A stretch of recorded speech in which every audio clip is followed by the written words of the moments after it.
Sisu faith. In the aftermath of widespread arrests, the city of guerrillas had transformed into a battleground. The once bustling streets were now a chaotic labyrinth of defiance and repression, with the relentless pulse of protest beating through every corner of the city. The night sky was illuminated by the glow of streetlights and the flicker of torches held aloft by thousands of protesters, their faces set in grim determination as they marched in unison, their cries echoing through the narrow alleys and open squares. Inside cramped police cells, countless followers of Kodo were detained, their spirits unbroken despite the harsh conditions.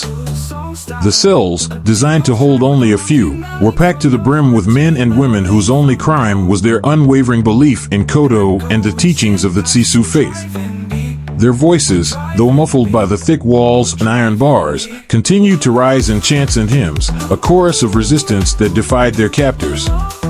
Outside, the scene was one of escalating tension. The streets were filled with protesters, their ranks swelling with each passing hour as more joined the cause.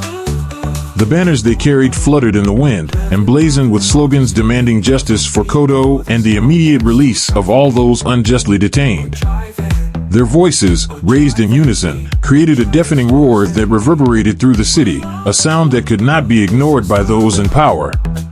At the forefront of the protest, a phalanx of heavily armored police officers stood like an unyielding wall. Their faces were hidden behind visored helmets, their eyes cold and impassive as they faced the surging crowd.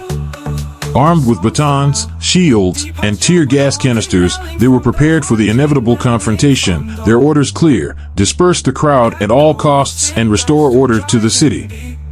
But the protesters were undeterred. They had come prepared to stand their ground, knowing full well the risks they faced. Many had brought makeshift shields of their own, fashioned from wood and metal, while others carried nothing but their conviction and the belief that their cause was just.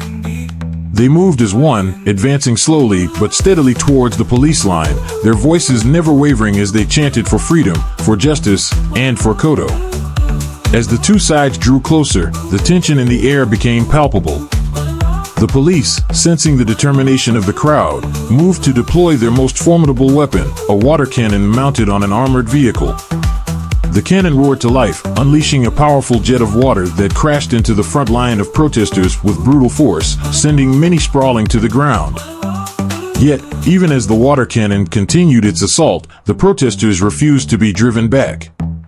Those who fell were quickly helped to their feet by their comrades, and the line reformed as they pressed forward once more.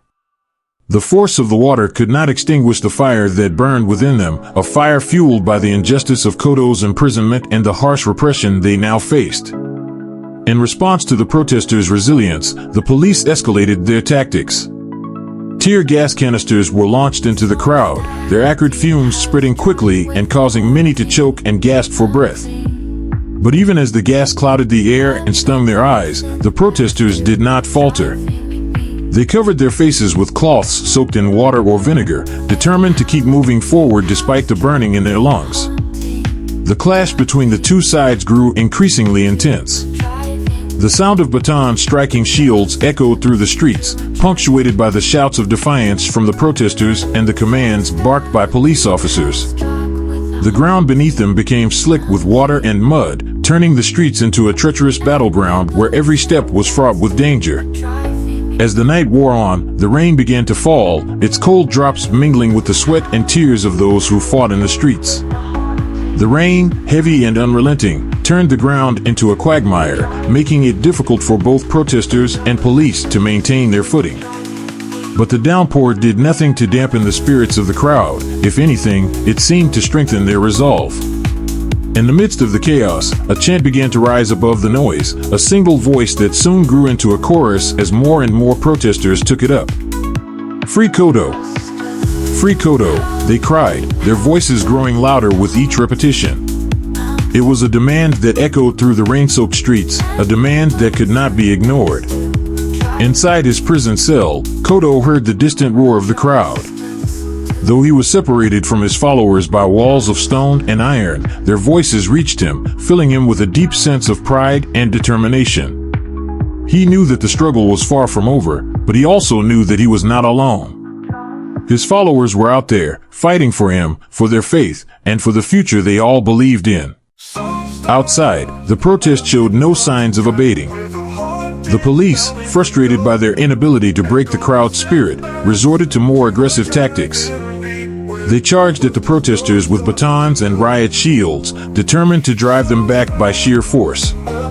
But the protesters fought back, using whatever they could find, sticks, stones, even their own bodies, to hold their ground. The clash between the two sides escalated into a full-blown battle, with neither willing to back down.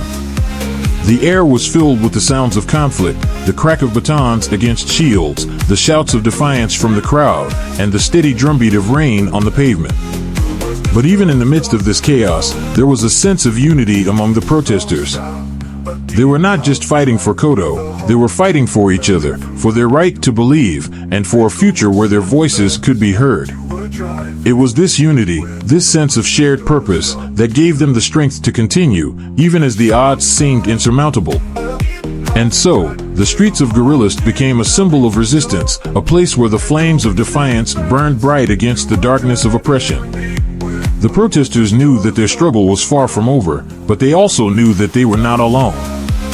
They had each other, they had Kodo, and they had the unwavering belief that, in the end, justice would prevail. As dawn began to break over the horizon, the rain finally began to ease, leaving behind a city scarred by the night's events. The protesters, battered but unbowed, retreated to regroup, their resolve stronger than ever. They knew that this was just the beginning, that the road ahead would be long and difficult. But they were ready to fight for the freedom and justice that they believed in with all their hearts. In the heart of the city, as the first rays of sunlight began to pierce the clouds, a new day dawned, a day filled with the promise of change, of a future where the voices of the people would be heard, and where the light of Tsisu would shine brightly over all. The general's warning. As the streets of Gorilist continued to erupt with unrelenting protests, the tension within the government reached a fever pitch. The sheer magnitude of the demonstrations, now spreading like wildfire across the continent, had outgrown the capacity of the police to control. Faced with this mounting crisis, Ruda, the unifier of the continent and leader of the Gorilist regime, convened an emergency meeting with his top military advisors to strategize a response. The room was filled with the weight of the moment as the highest-ranking generals in the nation gathered around the imposing oval table. The atmosphere was thick with tension as Ruda, his face etched with frustration and determination, scanned the faces of those before him.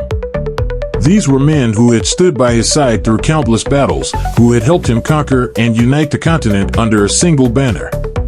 But now, a new battle was upon them, a battle not against an external enemy, but against their own people. These protests must be quashed, Ruda declared, his voice cold and resolute. We cannot allow this insurrection to continue unchecked. The people must learn that defiance will not be tolerated. The generals nodded in agreement, their faces a mixture of concern and resolve. However, amidst the murmur of assent, one voice broke through, a voice that dared to challenge the prevailing sentiment in the room. With all due respect, Dataruda, spoke General Darren, a seasoned military strategist known for his wisdom and foresight. I believe we must consider a different approach. The people are not simply rebelling without cause. They are driven by a sense of injustice, and in this situation, I am reminded of the ancient wisdom that water can carry a boat, but it can also capsize it. If we do not listen to the voice of the people, we risk capsizing our own ship. A hushed silence fell over the room as General Darren's words hung in the air. The tension was palpable as the other generals exchanged uneasy glances. Ruda's eyes narrowed, his jaw clenched in barely restrained anger.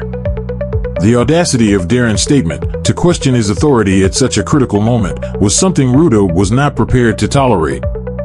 Before Ruda could respond, another voice joined in. General Coven, a respected commander with a reputation for his strong moral compass, spoke up in support of Darren. Dataruda, General Darren makes a valid point. The people are the foundation upon which our power rests. If we lose their support, we lose everything.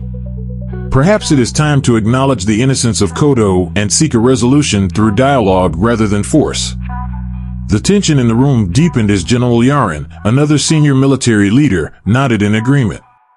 "We are soldiers, not tyrants," he said, his voice steady but firm.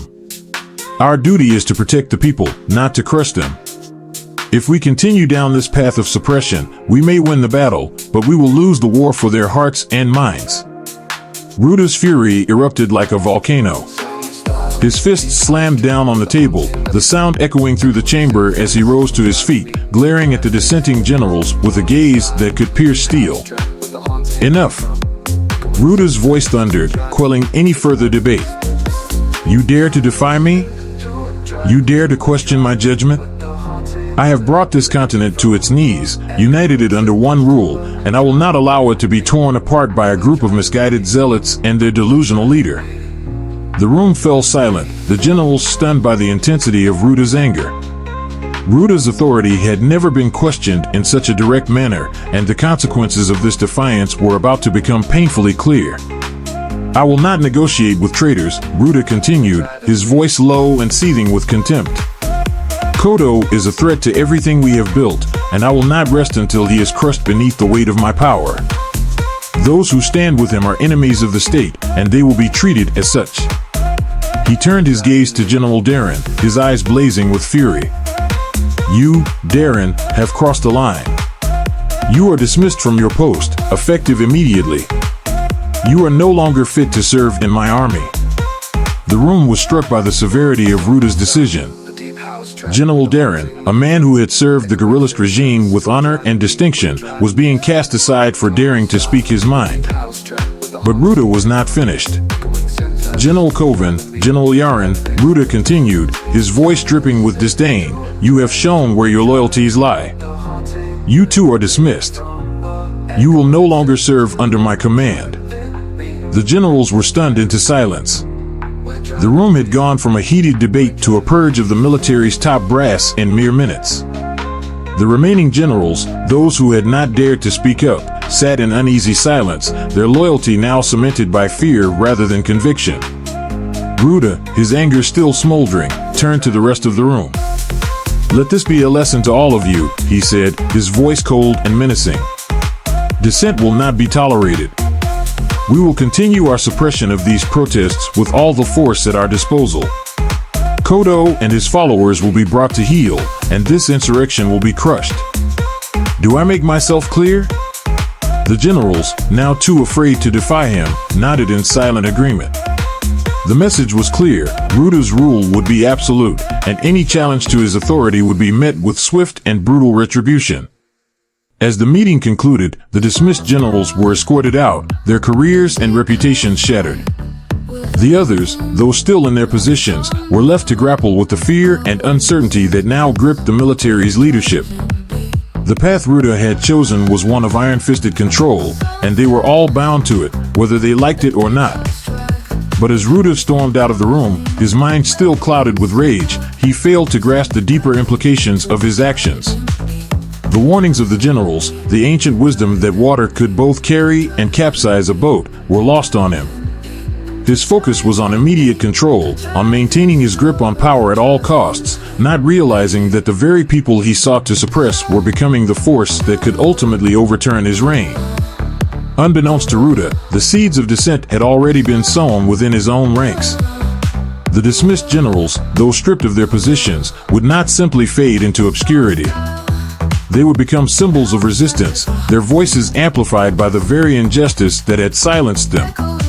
And Kodo, the man Ruda had underestimated, continued to capture the hearts and minds of the people, his influence growing even stronger in the face of adversity. The stage was set for a confrontation that would shake the foundations of Ruda's empire. The battle lines were drawn, not just between Ruda and Kodo, but between the forces of oppression and the unyielding spirit of the people. And as the drums of rebellion began to beat louder, Ruda would soon learn that the power he wielded was not as absolute as he believed. For in the hearts of the people, the flames of defiance burned brighter than ever, fueled by the knowledge that, just as water can carry a boat, it can also capsize it. The night of shattered dreams. As night fell over the city, a veil of tension descended with it, thick and suffocating. The streets, once bustling with the fervor of protest, now stood on the brink of an explosive confrontation. The wide road that had become the epicenter of Defiance was crowded with demonstrators, their faces illuminated by the soft, flickering glow of lanterns held aloft like beacons of hope in the encroaching darkness.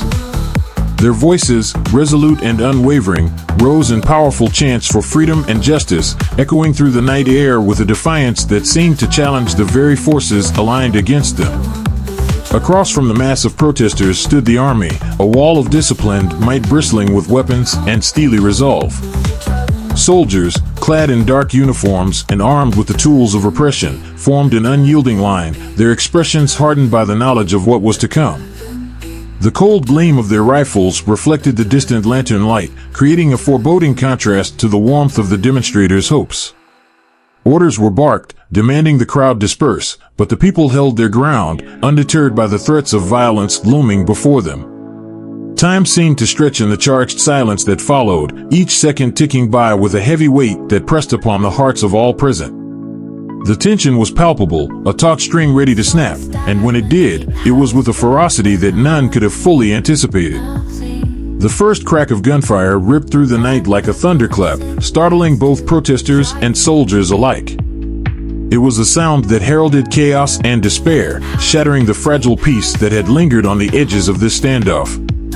In an instant, the soldiers' rifles came to life, unleashing a storm of bullets that cut through the air with lethal precision. The crowd erupted into chaos as the reality of the situation hit with brutal force. Screams of terror filled the air as the protesters scattered, their chants of defiance replaced by cries of fear and pain. The once unified mass now became a disoriented throng, people running in every direction, desperately seeking cover from the deadly hail of bullets. Some ducked behind hastily erected barricades, others darted into alleyways, their frantic attempts to escape the onslaught creating a scene of utter pandemonium. The air, thick with smoke and the acrid scent of gunpowder, was alive with the cries of the injured. Blood stained the cobblestones, a grim testament to the price of resistance. Those who had been struck by bullets lay sprawled on the ground, their bodies racked with pain as they clutched at their wounds. Makeshift medical stations were set up in the midst of the chaos, where volunteers, their hands shaking with urgency, tried to tend to the injured with whatever supplies they could find.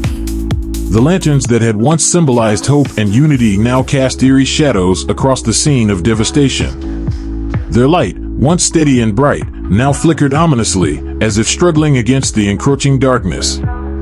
The peaceful demonstration had been transformed into a nightmare, the dream of justice and freedom drowned in a sea of blood and fear. Yet, amidst the horror, the spirit of the protesters remained unbroken. Even as bullets tore through the night, even as friends and comrades fell beside them, the resolve that had brought them to the streets did not falter. Those who had taken to the streets in the name of Kodo, in the name of justice, found within themselves a strength they had not known they possessed. They had come knowing the risks, knowing that the path to change was fraught with peril, and yet they had come all the same. And now, even in the face of such overwhelming violence, they refused to be cowed. In the dim light of the lanterns, amidst the chaos and carnage, pockets of protesters continued to hold their ground. They chanted still, their voices hoarse but determined, their words a defiant declaration that they would not be silenced. For every person who fell, there were others who stepped forward to take their place, to carry on the fight. The flames of their resistance, though battered and bruised, burned on with an intensity that no amount of violence could extinguish. As the night dragged on, the streets of Guerrilist were transformed into a battleground, the clash between the army and the people reaching a fevered pitch. The soldiers, following orders, continued their brutal crackdown, but the protesters met them with unyielding defiance. They had been prepared for this moment, had steeled themselves for the possibility of violence, and they would not back down now. By the time the first rays of dawn began to creep over the horizon, the streets were littered with the debris of a night of unbridled violence.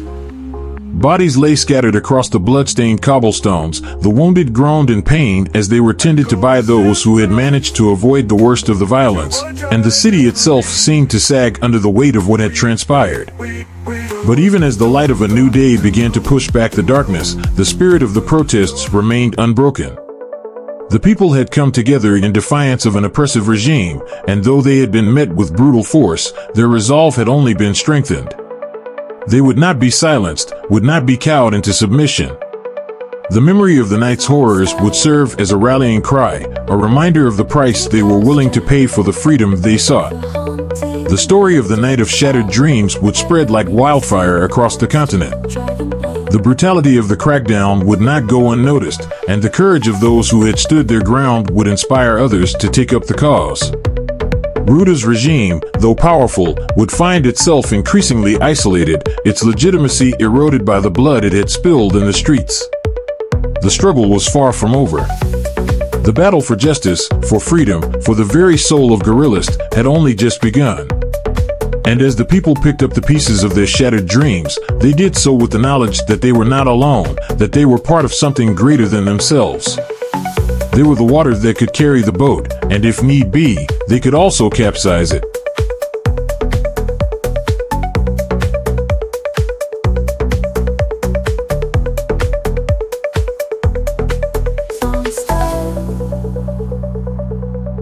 Deep house trap.